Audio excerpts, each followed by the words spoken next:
record. Matiin. Jo. Udah, langsung Jo.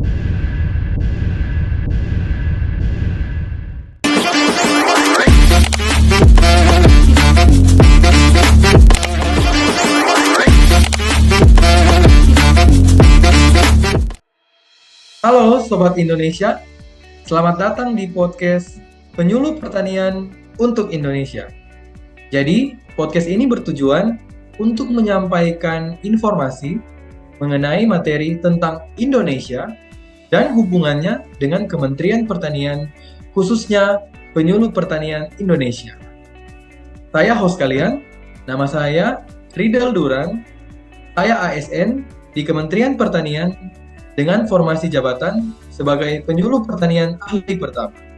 Dan hari ini kita bakal ngobrolin dengan tema Pancasila sebagai ideologi negara dan gimana hubungan Pancasila itu dengan penyuluh pertanian.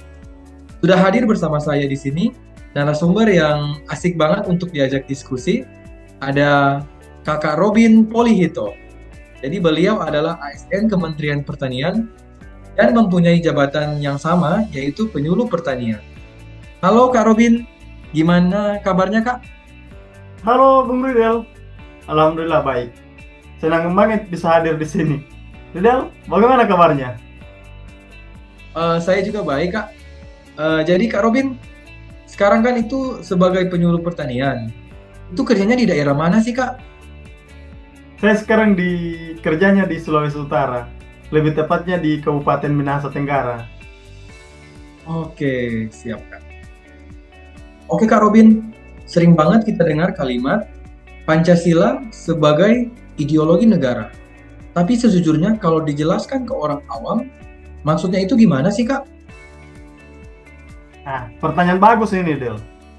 Sederhananya begini, bayangkan sebuah bangunan besar bernama Indonesia. Nah, ideologi itu adalah fondasi sekaligus cetak birunya. Maksudnya ada 3 hal utama. Pertama, sebagai cita-cita. Pancasila itu target kita. Kita mau jadi bangsa yang religius, sila pertama. Manusiawi, sila kedua. Bersatu, sila ketiga. Demokratis, sila keempat. Dan adil, sila kelima. Sebagai pemersatu. Indonesia ini kan isinya macam-macam suku dan agama. Pancasila hadir sebagai titik temu atau kalimatun sawa. Jadi, meskipun kita berbeda, payung kita tetap satu. Sebagai prosedur, semua hukum kebijakan pemerintah sampai perilaku pejabatnya harus berbau Pancasila. Nggak boleh ada aturan yang menabrak nilai-nilai itu. Oke, berarti bukan cuma sekedar simbol Garuda di kelas ya, tapi lebih ke roh bagaimana negara ini dijalankan. Betul banget.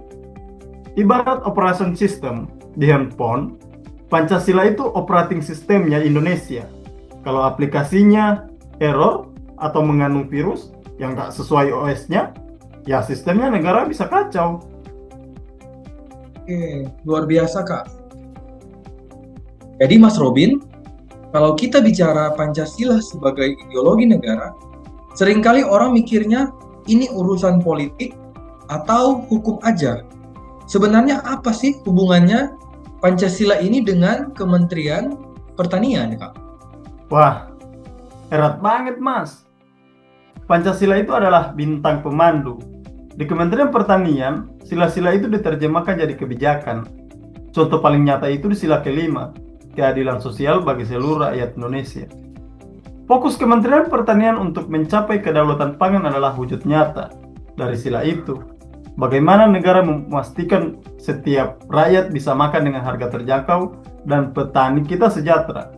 Itu adalah amanat ideologi Pancasila. Wah, berarti kebijakan seperti bantuan-bantuan di pertanian seperti benih, pupuk bersubsidi, itu bukan cuma sekedar bantuan teknis aja ya Kak?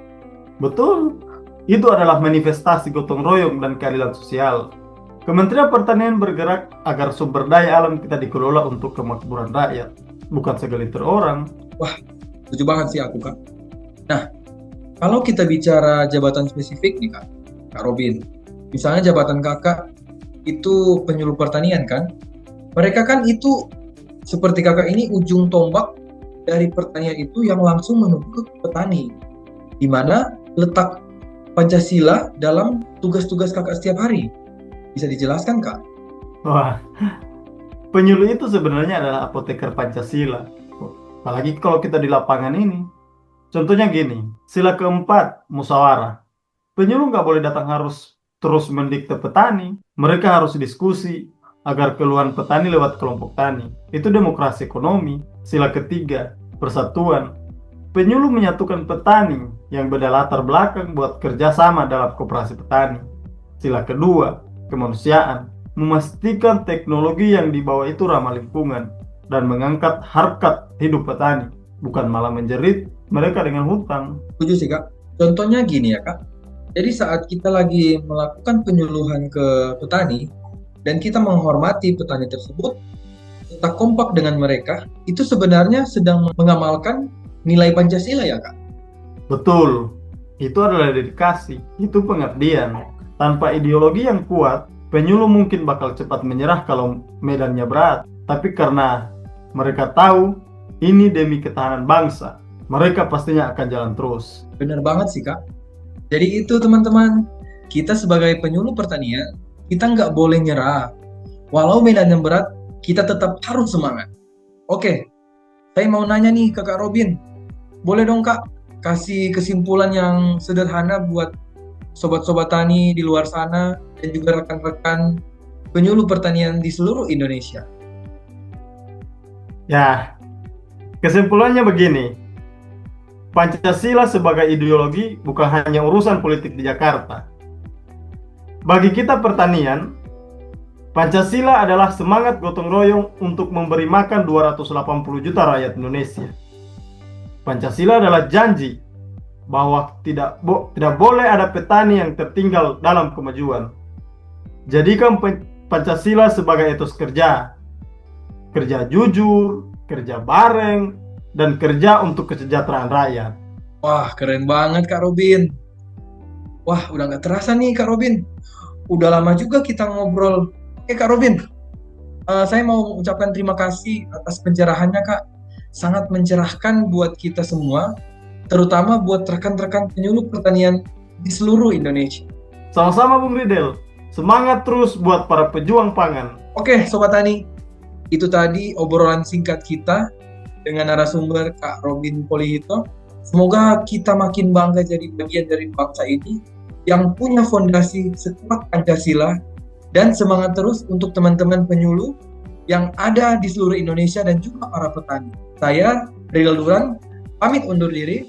Sampai jumpa di podcast Penyuluh Pertanian untuk Indonesia berikutnya. Salam pertanian. Salam pertanian.